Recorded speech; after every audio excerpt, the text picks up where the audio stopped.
Gumawa ka na ng something na hindi maganda, naging parang proud ka pa.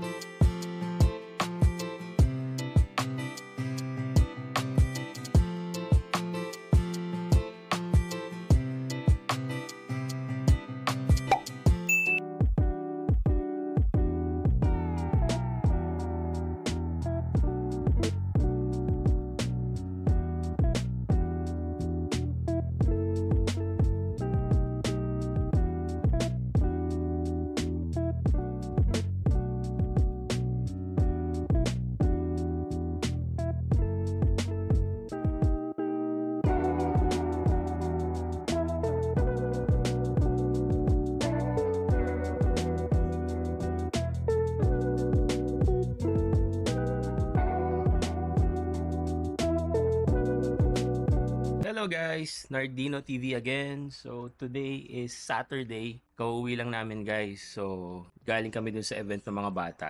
Nandito na kami uli sa bahay. For today guys, we have an interesting topic, no. So hindi naman na sa atin bago yung mga issue ng mga immigrants na mga nanggaling sa India, no. So yung mga past videos at saka yung sa mga videos sa mga ibang vloggers, makikita nyo na rin naman, di ba? Yung may mga nagpo-protest, tapos sinasabihan nga sila na they are kinda entitled, no? So, meron na naman tayong nakitang issue ngayon na tungkol na naman sa kanila, no? And this time, hindi naman sa pangkalahatan, no? So, meron lang isang tao na nakagawa ng hindi maganda, no? So, at ang hindi okay doon is nanloko na nga, parang proud pa, no? So, nag-publish pa siya sa social media niya na parang proud pa siya dun sa nangyari. So, pag-uusapan natin yung today, guys. Panoorin natin yung video and then let's comment about it. One eternity later. Hello guys, so we are back. So bago tayo pumunta dun sa main topic natin for today, bigyan ko lang kayo ng konting background regarding dun sa mga iba't ibang lahi na nandito sa Canada. Specifically dito kung nasan kami, which is sa British Columbia. So, nakamit na ako ng Sri Lankan, Iranian, Japanese, Chinese, of course, Filipino, and yung mga nag-immigrate galing ng India. So way back 2 years ago guys, nung pagdating namin dito, kahit hindi pa ako nakatingin dun sa number or yung sa mga statistics, masasabi ko talaga na majority ng mga nandito talaga is nanggaling ng India. Kasi kahit saan ka pumunta, north, south, makikita mo talaga majority ng mga lahi na nandito is from India talaga. Meron din naman mga puti. So, doon sa up north, marami talaga doon puti. Bakit ko nasabi sa inyo yun, guys, no? Kasi, yung pagiging part ng majority, it can be positive or negative, no? Kasi, guys, namamagnify siya, eh, no? So, kapag merong nakagawa ng hindi maganda, kahit yung small portion lang nila, namamagnify yun. So, nadadama yung lahat, no? And, of course, kapag nakakagawa naman na sila ng mabuti, namamagnify din yon. Don't get me wrong, hindi po lahat sa lahi nila is talagang pasaway, you know. Na-highlight lang po talaga kasi nga sila yung nakakarami. Okay? So, let's go now guys doon sa video na gusto kong i-share sa inyo. Punta tayo doon sa video. Okay? So guys, ito yung sinasabi ko sa inyo na nakita ko na video na ang title niya is Shame on such international students in Canada, ruining all the hard work of immigrants in Canada. So kung titingnan natin guys, yung nag-post ng video is a Punjabi, right? So Punjab. So nanggaling siya ng India, right? Yung video is nagsasalita siya on his own language. Pero nag-i-English siya from time to time, no? And it turns out yung ikinikwento niya dito guys is parang friend din niya, no? So, pakinggan natin guys. एकदम से मेरा एक Canadian colleague मतलब white Canadian colleague very good friend of mind very good person बहुत ही अच्छा बंदा है वो मेरे पास आया उसने मेरे को एक वीडियो दिखाई Sabi niya, no? Colleague niya, very good friend of mine. So, talagang kilala niya, no? I-fast forward natin guys, ano ba yung sinasabi niyang ikinakahiya niya yung ginawa nung kanyang friend, no? So, pag fast forward natin dito guys, okay, makikita natin guys na nasa grocery yung nagte-take ng video. At meron ditong apple na ang presyo is 2.49, right? So, based doon sa video, ang gagawin nung nag-post is kukunin niya yung tag nung nasa 2.49 at ililipat niya dun sa mas mahal. Para pag nagbayad siya, imbis na magbayad siya ng tamang presyo, magbabayad ngayon siya ng mas mababang presyo. तो वो बता रहा था कि भी जो महंगा एप्पल है ना, उसका बारकोड निकाल के आप सस्ते वाले पे लगा दो, और सस्ते वाला जो एप्पल है उसका बारकोड निकाल के आप महंगे वाले पे लगा दो। महंगे वाला जब खरीदोगे तो स्कैनिंग तो सस्ते वाले की होगी, तो सस्ते में आपको महंगे वाले एप्पल्स मिल जाएंगे। Ayun. So, and then, ang sabi pa dun sa video guys, parang ang title yata is saving hack or kung paano ka makakatipid sa grocery dito sa Canada. Parang gano'n, no? Kaya din siya nagagalit at sinabi nga niya dito na hindi yun hack, hindi yun saving tips. Panloloko yun, guys. So, nanloko na, pinost pa niya sa social media, di ba? So, pakinggan natin yung konti na I think kahit papano magigets natin yung sinasabi niya, no? जो भाई साहब ये हैक बता रहे हैं कि आप ये बार कोड वगैरह चेंज कर सकते हो, ये हैक नहीं होता यार, ये चोरी होती है, ये शॉप लिफ्टिंग होती है, ये रॉबिंग होती है, जिसकी वजह से जो जितने भी इंडियंस यहाँ So, sabi niya, hindi yun hack, hindi yun saving tips, di ba? Robbery yun or shoplifting yun. So, hindi maganda, di ba? Tapos, pag tinignan niyo yung comment section, guys, marami diyang nag-comment na taga-India, they are all very disappointed, no? And guys, meron din pala akong nakita na video na parang news, no? And mas okay to guys kasi English, no? So, mas makikwento kung ano yung nangyari or ano yung ginagawa nung guy na nasa video. So, let's watch, guys. An Indian man living in Canada has sparked outrage on social media after posting a video where he teaches people how to scam grocery stores. In the video, the man, speaking in Gujarati, Parang meron akong naalala, guys, no? Kasi may mga post din dati na lahi nila. At meron ding mga Filipino akong natatandaan, no, na may nag-post na dati, no, na kung paano daw makakatipid dito sa Canada sa grocery. Tapos napupunta sila ng food banks. So, kinda similar, no? And guys, again, yung sa mga international student po natin, hindi po para sa international student yung mga food banks. Kasi nga po, nung nag-international student po tayo dito, ang expectation po sa atin ng Canada is meron tayong daladalang money or yung tinatawag na proof of funds na gagamitin natin habang nag-i-stay tayo dito at nag-aaral. So, hindi po para sa mga international student yung food banks. Okay? Tuloy lang natin, guys. he casually explains how to cheat the system by switching price tags on Apple to pay less. Now, this act, seemingly small, is a serious offense that has been labeled as outright theft by many viewers. The man, known as Nisupi Dot on Instagram, originally posted the video on his profile. However, after receiving a massive backlash, it appears that his Instagram is no longer active. Ayun guys, no, nung first ko tong nakita, sinubukan ko rin na i-check yung social media account. Hindi ko na rin makita. So, I think na put down na. Which is good guys, para hindi natularan, no? Kasi hindi talaga siya okay. And maraming maaapektuhan din.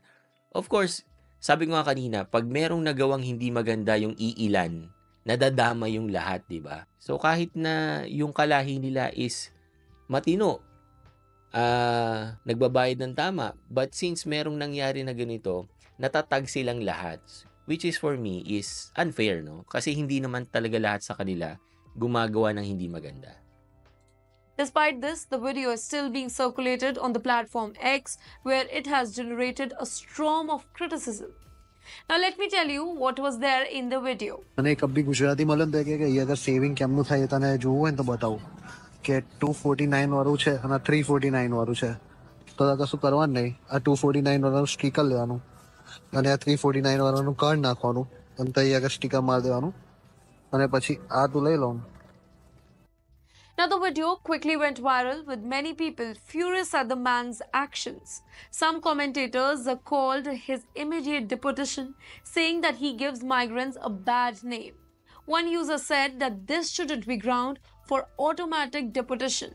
People like this add zero value to our country and make good migrants look bad.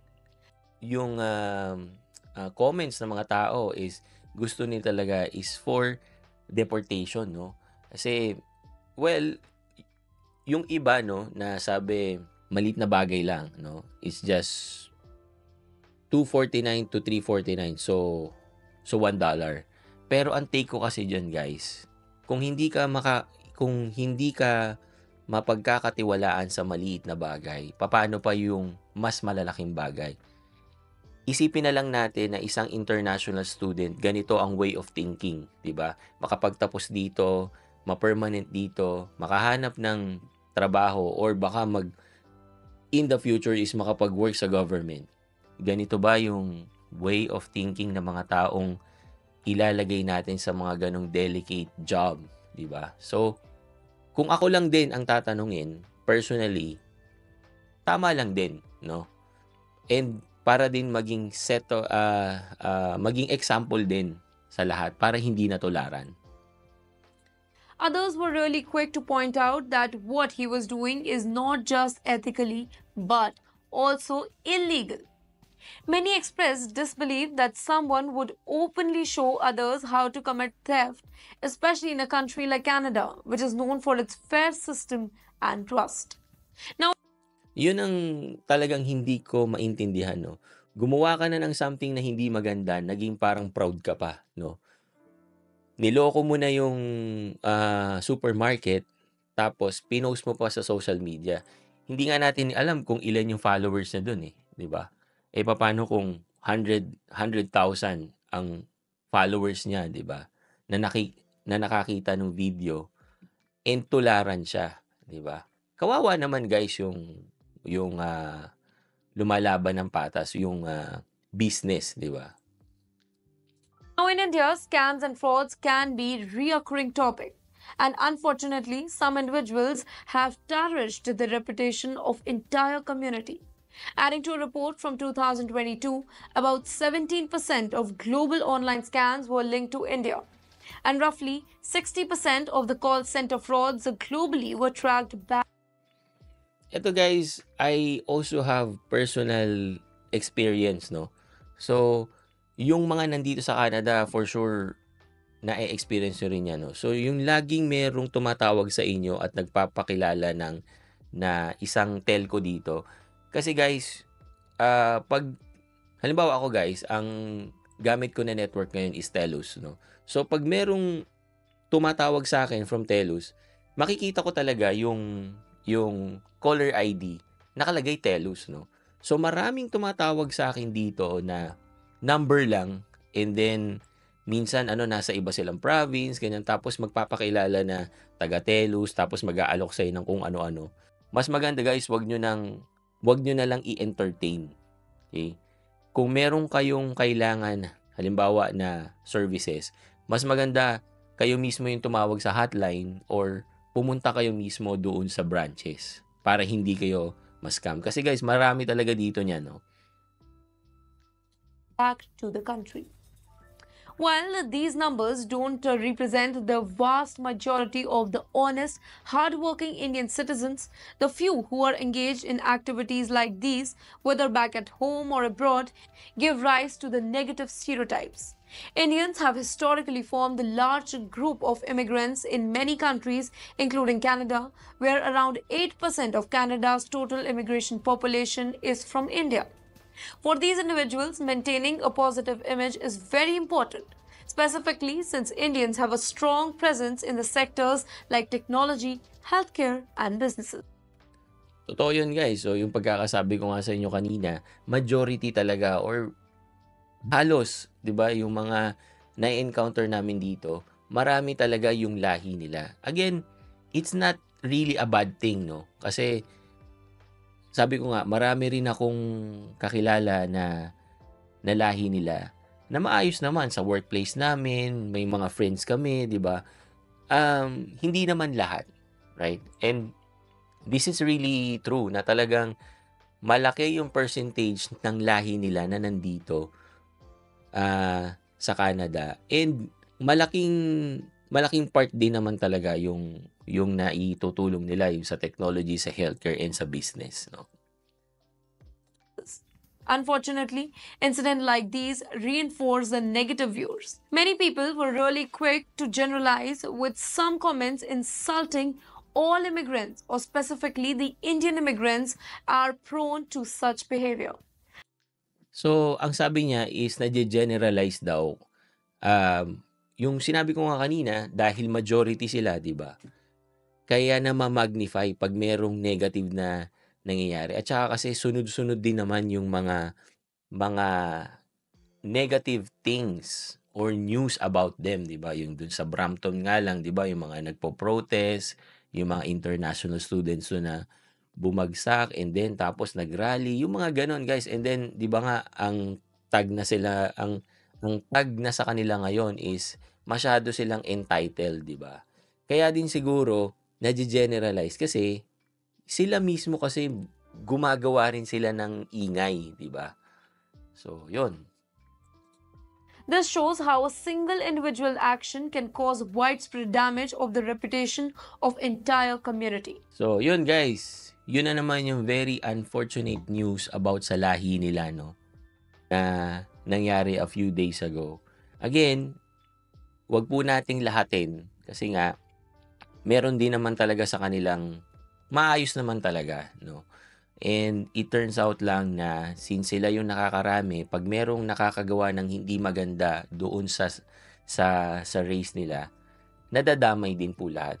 Same goes with other race, 'di ba? Halimbawa sa mga Filipino, 'di ba? Kapag merong nagawa yung kapwa natin, 'di ba? Nade-generalize din. So, kaya dapat din po sa atin, mag-ingat din tayo, tsaka wag tayong gagawa ng hindi maganda. Kasi nga, dito po sa Canada talaga, ang isa sa mga napansin ko at nagustuhan po talaga namin, yung mga born and raised at saka yung mga Canadians talaga na nandito, sobrang hihinhin, sobrang understanding, sobrang babait, guys.